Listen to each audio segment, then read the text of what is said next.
Steve, there's one thing in your setup position that we need to fix right away, and that is how close you are standing to the golf ball. Okay, you can see how much space you have between your hands and your body there. It's not very much, and your hands are inside of your shoulders. Ideally, your hands are dangling naturally underneath of your shoulders. Okay, so let's scoot just 2 or 3 inches further away from the ball. That's going to provide you with a little bit more room here between your hands and your body. Now, you do a really good job, Steve, of working the club basically right up the plane. You're keeping the club head outside of your hands.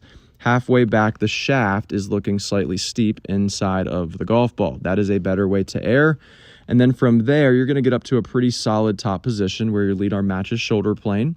That would be 90 degrees to your spine. Your hands are directly over your heels, and the shaft is in one line right on the plane. And you have set yourself up to beeline your hands down to the ball and shallow the club back down onto the plane.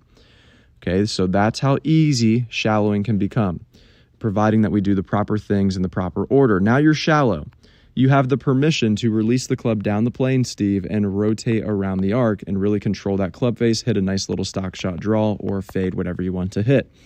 However, you don't rotate hard and fast enough as you go through impact. You're actually going to stall rotation, move your hips in towards the ball, and stand up and out of your posture a little bit.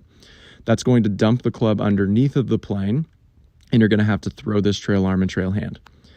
Okay, so what I want you to do after you fix your setup position and scoot just a little bit further away from the ball, I want you to put an alignment stick down the club shaft, and we call these punishers. Okay, I do not want you to let the alignment stick smash your lead side. Okay, if you flip through and stand up out of your posture, that alignment stick would hit your lead side there. That's why we call them punishers, because you get punished if you let that club head pass your hands. Okay, so I'd recommend doing that drill. You can also do hit and holds, where you put a stick out like 4 feet in front of you, and you would actually stop before you fling the club head into the stick.